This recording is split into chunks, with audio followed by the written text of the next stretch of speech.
l'espace public acteurs politiques yi nan lañ mën a def dans leur parole pour éviter yenn attaques yi souvent personnelles et qui ne mènent à rien. Au contraire, ça détruit la cohésion sociale. Merci. Mais je pense que la question, j'aurais dû la poser à M. Touré qui vient de m'attaquer frontalement.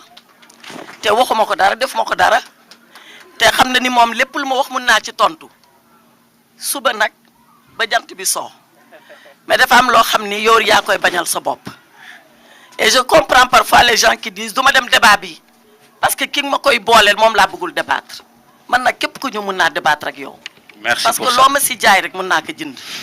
mu des nag est-ce que lii intéressé na ma wala lii intéressé wu ma dans ce qu'il a dit wax na si lu bëri man wax naa ay terroriste ngeen dem naa fu ne wax ko xam nga man je suis une femme de parole d'acte et de parole mais mes paroles je ne veux jamais qu'elles blessent les gens je ne veux jamais que ma parole blesse quelqu'un loolu dem si def attention quand j'ai parlé de terrorisme j'ai parlé d'acte dama koy wax nag parce que wax bi dafa gudd dafa yàgg j'ai parlé d'acte de terroriste à l'Union européenne dafa mel ni loolu sax ñoom kenn jàpp ko mais loolu lu tax ñu si téye parce que peut-être dama ko wax Union européenne mais wax naa ko fii Assemblée nationale Sénégal ndax man Assemblée nationale bi ma bokk laa gën a respecté que Union européenne fii laa ko njëkk a waxee wala fii laa ko mujjee waxee mais comme wax naa ko ci tubaab yi rek waa dem nga dëkk tubaab yi nekk ñun ay terroristes lañu dañ ma ne c'est quoi le terrorisme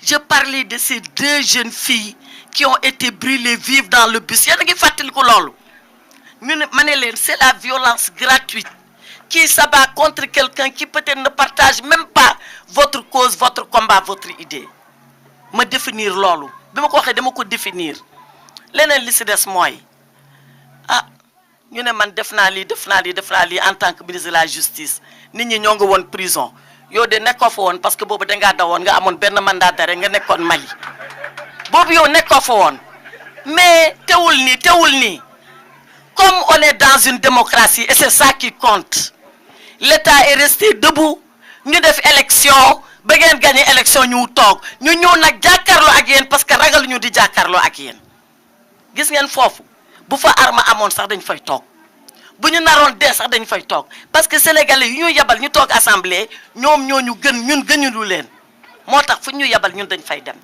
mais monsieur le modérateur je voulais dire une chose pour finir ça c'est des choses que je relève au passage parce que monsieur Touré wax na ko mais li ma indi fi tey c'est le thème que j'ai vu et qui m'intéresse man ñëw ma fii pour di tontu wante ak moom soo gisee lii mu tontu si damaa bëgg public bi ñu xam lan mooy dëgg bi ak man lan laa wax ak man lan laa def ak man fan laa ko waxee ak li tax ma wax ko mu jeex du woon pour di ko tontu moom naka xam beneen bi mooy thème bi ma indi thème bi on a interpellé les acteurs politiques man nag j'ai lu l'art de la guerre vous avez lu l'art de la guerre lui le sociologue il a lu l'art de la guerre de Sun Tzu qui a dit Sun Tzu voilà c'est Sun Tzu dans l'art de la guerre Sun Tzu raconte comment quelqu'un peut se tromper de combat mais il ne se trompe jamais d'adversaire man je peux me tromper de combat mais je me trompe pas d'adversaire yow doo sama adversaire ñi fi nekk kenn si ñoom du suñu samay ay adversaire je suis venu parce qu'on m'a dit quel peut être le rôle des acteurs politiques dans la consolidation de la cohésion nationale loolu ma indi mais indiwuma fii yaa defoon lii yaa waxoon lii yaa nag loolu buñ si duggee di ngeen sa bëgg yéen te doo leen ko mën te da ngeen yàq seen panel c'est vrai alors je reviens à la question allez-y. man dama yaakaar ni fa ñu tollu tey la responsabilité des politiques dans la cohésion nationale elle est plus que grande voilà pourquoi on est interpellé Tout à fait. moom nee na et ça je vais répondre à ça c'est parce que da ngay bëgg dara sa beneen moroom bëgg dara c'est vrai mais à commencer même par nos compétitions de communes boobu gën a métti élection yëpp xam nga pour lan boo taxawee ne man damaa bëgg nekk maire commune Podor sa doomu ndey wala sa doomu baay moo taxaw ne man tam bëgg naa ko parce que yéen a bokk dëkk bi mais pourtant bu loolu jàllee qu'est-ce qu'on fait est-ce que dañuy tas sëy yi ndax loolu est-ce que da ngay weddi sa baay ndax loolu est-ce que da ngay weddi sa yaay ndax loolu da ngeen am capacité grandeur parce que yéen a ko bokk ñëwaat ngeen nekkaat kon bokk compétition yàqu fi dara suñu maam yi dañ doon compétir boo bëggee nekk maire sa cousin ne damaa bëgg a nekk maire keneen naa da ngay bëgg dugg ENAM mais est-ce que loolu taxoon ñuy saagante di xarabante di xeex ça a toujours existé la compétition sociale elle a toujours existé maintenant le professeur Djibi Diakhaté a dit quelque chose de fondamental pourquoi on a inventé la démocratie d'ailleurs seulement pourquoi on a inventé les lois mais on a inventé les lois pour que les gens vivent dans un espace de compétition de contradiction mais en paix en paix ku jéggi yoon ñu ne la jéggi nga yoon ku nekk ci yoon bi nga am droit di wax lu la neex tant que yaa ngi ci yoon bi aller jusqu'au bout de la loi mais jamais au-delà de la loi. Tout à fait. Voilà les règles de la République et de la démocratie maintenant bu ñu àggee fii nga xam ne yow buñ la saaga sax nga ne ah man de saaga nañ ma mais c'est pas grave ñëpp la ñuy saaga ah même xalif généraux yi dañ leen di saaga mais est-ce que Sénégal boobu war nañ nangu di fi dund. Mais est-ce que ça, c'est le Sénégal? Voilà la question qu'on doit se poser. Et c'est venu comment? C'est venu, de mon point de vue, ignorance politique, manque de civilité aggravé par les réseaux sociaux. On avait dit en français, c'est quoi les réseaux sociaux? Il a dit, c'est quand les idiots qui n'étaient que dans le petit café à insulter les gens ont maintenant droit à la parole universelle. C'est Oumar Eco qui dit ça. Donc, lolu bu amé, il faut ñun ñu yedd suñu bop, yar suñu bop. Mais ku yar da nga yaroo sa bopp ana kuy bëgg yar te yow yaroo.